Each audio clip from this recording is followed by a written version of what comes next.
Halo, apa kabar? Assalamualaikum warahmatullahi wabarakatuh. Saya Hersuna Arif, senang sekali bisa kembali menjumpai Anda semua. Mantan Presiden Susilo Bambang Yudhoyono atau biasa dipanggil SBY secara serius mengingatkan Perang Dunia Ketiga sangat mungkin terjadi jika eskalasi titik panas dunia tidak diredam. Dan yang cukup mengkhawatirkan juga bersamaan dengan itu, Menhan Syafri Samsudin menginstruksikan TNI untuk bersiap menghadapi skenario perang berlarut. Ini menunjukkan bahwa Indonesia mulai mengantisipasi dampak rembetan konflik global terhadap keamanan nasional. Pernyataan dari SBY dan instruksi Menteri Pertahanan Syafri Samsudin itu menyadarkan kita untuk bersiap menghadapi kondisi terburuk ketika perang dunia meletus. Kendati ya ada pakar yang menyebut Indonesia itu akan menjadi salah satu dari 10 negara teraman ketika Perang Dunia Ketiga benar-benar terjadi. Faktor politik Indonesia yang bebas aktif, kemudian juga geografi kita yang relatif berjarak dengan beberapa wilayah konflik, titik-titik hotspot, dan juga tentu saja sumber daya alam ya yang ini juga menjadi penentu mengapa kita disebut sebagai salah satu negara teraman. Tapi namanya juga walau teraman itu ketika dalam perang dunia dan kemudian kita ini dalam hidup dalam dunia yang sudah mengglobal seperti sekarang, dampaknya pasti akan sangat terasa. Sekarang saja krisis geopolitik global itu sudah berdampak terhadap rupiah kita. SBY dan Menteri Pertahanan Syafri Samsudin tidak sedang menakut-nakuti. Sejumlah pemimpin dan pakar dunia juga memprediksi hal yang sama.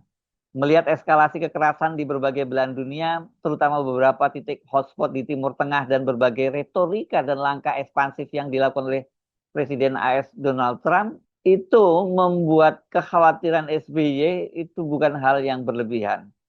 Selain menangkap Presiden Venezuela Nicolas Maduro dan menguasai minyaknya, Trump juga mengancam akan menyiapkan Iran dari peta dari bumi, mengambil alih Greenland dan Denmark dengan cara damai ataupun kekuatan senjata. Dan yang terbaru itu menerbitkan peta baru Amerika Serikat yang wilayahnya meliputi Greenland dan Kanada. Jadi bukan hanya Greenland dan Kanada, ini sekutunya dia yang berbatasan negaranya dengan Amerika Serikat itu akan dianeksasi juga oleh Donald Trump. Negara-negara yang tergabung dalam aliansi politik militer Eropa dan Amerika Utara, NATO, telah mengirimkan pasukannya ke Greenland. Sementara Parlemen Denmark menegaskan sikap keras mereka bahwa mereka itu siap berperang atau mengambil tindakan militer jika Amerika Serikat benar-benar mencoba melakukan aneksasi atau invasi terhadap Greenland yang merupakan wilayah otonom kerajaan Denmark. Lewat akun X-nya, @sbyudhoyono, mulanya dia menyinggung pengalamannya dalam mendalami geopolitik dunia dalam beberapa dekade. 3 tahun ini saya mengikuti perkembangan dunia, terlebih dinamika global bulan-bulan terakhir ini.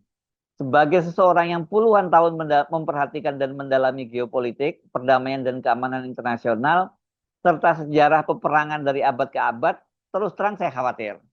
Cemas dan khawatir kalau sesuatu yang buruk akan terjadi. Cemas kalau dunia mengalami prahara besar, apalagi kalau prahara besar itu adalah Perang Dunia Ketiga. Itu tweet SBY.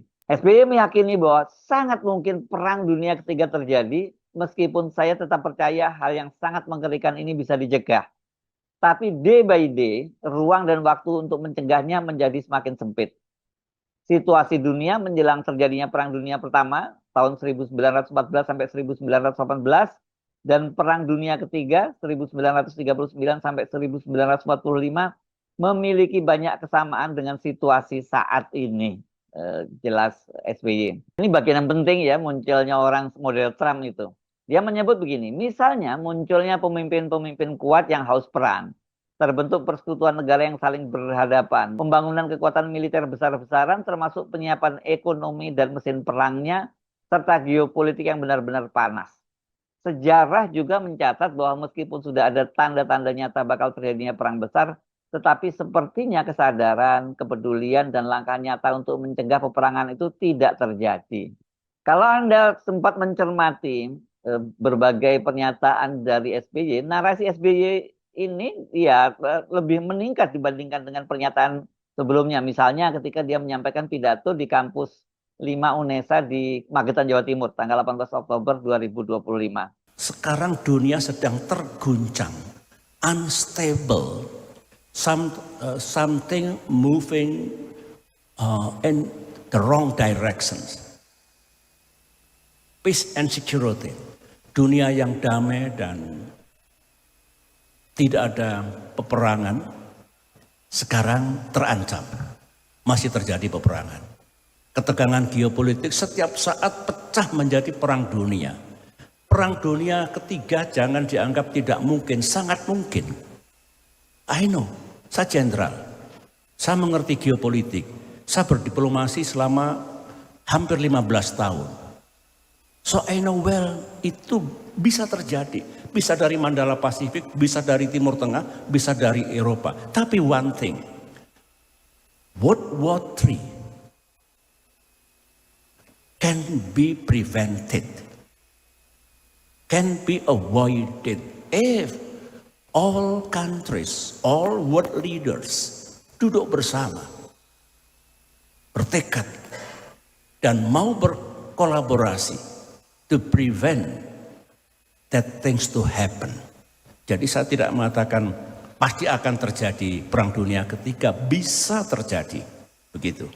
Seperti halnya SBY, para analis internasional banyak yang menilai bahwa struktur keamanan dunia pasca Perang Dunia Kedua sedang runtuh, membawa dunia lebih dekat ke konflik skala besar dibandingkan dekade-dekade sebelumnya. Kalau dulu sebelumnya kan pasca Perang Dunia II itu kan ada perang dingin ya. Justru perang dingin itu sebenarnya justru kekuatan-kekuatan itu saling menahan diri ya, hanya saling mengintai saja. Nah sekarang ini kalau kita lihat ya faktor yang lain yang mengkhawatirkan kita kenapa kemudian perang dunia itu diambang mata, ya ini peta eskalasi ancaman perang per wilayah. Kita lihat paling hotspot yang utama itu tentu saja Timur Tengah, dan sekarang ini yang sangat mengkhawatirkan itu adalah Iran versus Israel dan Amerika Serikat ya. Ini sangat rawan level merah. Ini bahkan belakangan saya membaca juga bukan hanya pemimpin Arab tapi pemimpin Israel pun mulai khawatir kalau kemudian Amerika betul-betul melakukan serangan ke Iran seperti yang dia lakukan ke Venezuela katakanlah gitu. Meskipun skalanya pasti berbeda. Kalau Iran itu betul-betul perang total. Kalau di Venezuela kan hanya operasi yang luar biasa, operasi yang canggih, operasi intelijen dan militer, dan kemudian menangkap Maduro dan membawanya ke Amerika. Tapi kalau Iran ini saya kira mesti kita bedakan dengan Venezuela. Pasti akan terjadi pertempuran besar, apalagi kemudian Iran ini kan dikenal sebagai negara yang memiliki bom nuklir. Iran ini terus meningkatkan kemampuan pengayaan uranium dan memperluas pengaruh itu melalui proksinya itu. Kalau di Lebanon ada Hezbollah dan kemudian di Yaman ada Houthi. Dan kalau kemarin misalnya pesawat-pesawat tempur Amerika itu membom katanya itu reaktor-reaktor nuklir dari Iran, itu kabarnya itu salah sasaran atau bukan salah sasaran, tidak tepat sasarannya karena Iran sudah memindahkan beberapa bom nuklirnya itu ke tempat-tempat yang lebih tersembunyi. Nah, ini kasus ini memang menjadi apa ya? Kalau kita melihat situasinya itu dengan unjuk rasa sekarang ini yang besar terjadi besar-besaran di Iran yang ya secara kasat mata orang sudah bisa menduga bahwa pasti ada campur tangan intelijen asing di situ, dan itu kemudian diakui oleh salah seorang menteri Israel yang menyatakan bahwa agen intelijen Israel Mossad itu memicu kerusuhan dan juga mengeskalasi aksi-aksi demo yang sampai hari ini, hari terakhir kemarin mencatat sudah 5.000 orang lebih yang tewas. Israel itu juga melakukan serangan preventif ke infrastruktur militer Iran dan juga kelompok-kelompok pendukungnya di Lebanon dan Suriah. Jadi Timur Tengah ini, terutama sekarang kaitannya dengan Iran, ini betul-betul menjadi hotspot yang setiap saat itu bisa meledak. Amerika Serikat, kalau konteksnya di Timur Tengah ini, berupaya menjaga dominasi di kawasan sambil melindungi Israel. Namun ini Amerika kelihatannya terjebak dalam dilema antara diplomasi atau intervensi militer langsung jika Iran melintasi garis merah nuklir. Ini yang dikhawatirkan oleh Amerika dan Israel itu tentu saja kekuatan nuklir Iran meskipun sebelumnya dinyatakan sudah dilemahkan, tapi banyak pengamat yang menyatakan bahwa faktanya tidak seperti itu. Iran tetap harus diperhitungkan karena dia punya kekuatan nuklir. Dan bila terjadi perang besar di kawasan itu, nah ini yang dikhawatirkan. Ya ini berkaitan dengan pasokan minyak dunia karena di situ kan bisa memutus jalur pasokan minyak dunia di Selat Hormuz. Eropa yang tadinya kita pikir tenang-tenang saja, memang ada konflik di Ukraina ini di Timur ini antara Rusia dengan Ukraina. Tetapi yang tidak pernah kita duga itu kan, karena dengan Amerika ini kan mereka punya aliansi ya, NATO dengan Amerika ini punya aliansi, tiba-tiba sekarang mereka terseret ketegangan dengan Amerika Serikat. Ini dipicu oleh pernyataan dari Trump yang ingin mengambil alih Greenland. Ini sebuah otonomi milik Denmark, dan bukan hanya itu ya, bukan hanya Greenland, tapi kan seperti saya sebutkan tadi, peta terbaru yang dibuat oleh Trump, peta Amerika, negara Amerika itu ya termasuk Greenland dan Kanada. Saya nggak tahu mau dijadikan negara bagian keberapa. Apakah Kanada kemudian menjadi negara bagian ke-52 dan Greenland menjadi negara bagian ke-53? Ya. Ini ancaman merupakan ancaman yang baru dan sebenarnya unik ya, nggak pas juga ya kalau unik. Ya memang sebenarnya unik ya, bagaimana mungkin tiba-tiba Trump berpikir seperti itu, mengambil alih Greenland yang itu milik sekutunya di NATO, Denmark, dan juga kemudian Kanada, yang negara tetangganya yang juga selama ini secara tradisional menjadi sekutu dekat dari Amerika. Kan mereka tergabung dalam Five Eyes ya, ini kalau untuk jaringan intelijennya, yakni Amerika, Kanada, Inggris, Australia, dan juga Selandia Baru. Keinginan Amerika Serikat untuk menguasai Greenland karena ini kekayaan sumber daya alamnya ini mirip-mirip dengan Venezuela ini kelihatannya ya.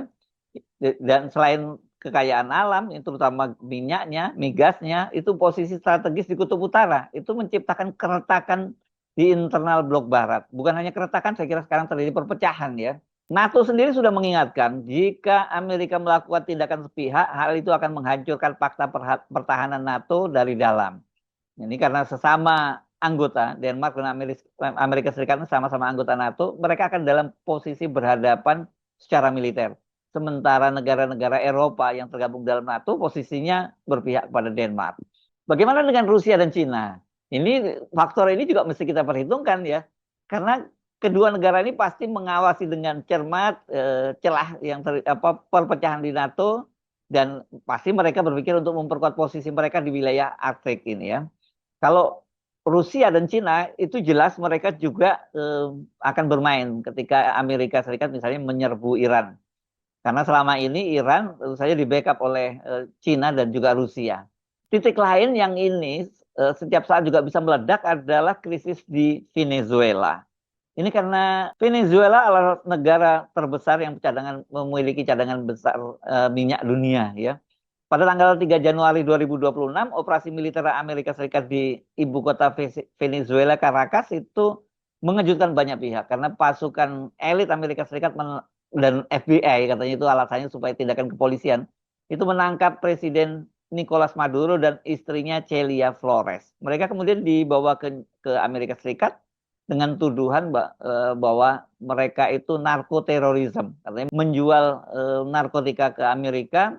Tapi banyak yang menduga ini hanya dalih saja karena tujuan Amerika Serikat sebenarnya menguasai minyak Venezuela. Buktinya kan tidak lama setelah itu Trump menyatakan dia mengumumkan dia menjual minyak dari Venezuela. Berapa nilainya waktu itu? 8,5 triliun seingat saya kalau tidak salah ya. Tetapi jangan lupa bahwa Rusia dan Cina itu juga mengandalkan ekspor minyak dari Venezuela. Jadi Rusia dan juga Cina pasti punya kepentingan berkaitan dengan Venezuela. Jadi kalau kemudian ada eskalasi dan kemudian Rusia dan Cina masuk wilayah ini, maka juga akan terjadi hotspot ini di Amerika Latin ini. Di luar konflik dengan Amerika Serikat, Venezuela ini di level regional sebenarnya juga terlibat konflik dengan Guyana. Ini berkaitan dengan wilayah yang bernama Essequibo ya. Dan ini juga akan menambah potensi konflik militer di kawasan itu. Bagaimana dengan kawasan Asia Pasifik? Di Laut Cina Selatan dan Taiwan, persaingan antara Amerika Serikat dan Cina di wilayah ini tetap menjadi pemicu paling kuat bagi pecahnya Perang Dunia Ketiga. Insiden kecil di laut itu bisa memicu aktivasi Fakta Pertahanan Bersama. Jadi yang paling dekat dengan Indonesia tentu saja kalau kaitannya adalah Asia Pasifik ya. Ini yang bisa mau nggak mau kita masih akan terdampak soal itu. Walaupun kita tadi dinyatakan aman Indonesia itu termasuk salah satu negara teraman, tetap saja kita akan terdampak. Jadi apa yang bisa kita simpulkan? Dunia saat ini sedang menghadapi polikrisis, di mana konflik tidak hanya terjadi di satu titik, melainkan saling berkaitan secara geopolitik dan ekonomi.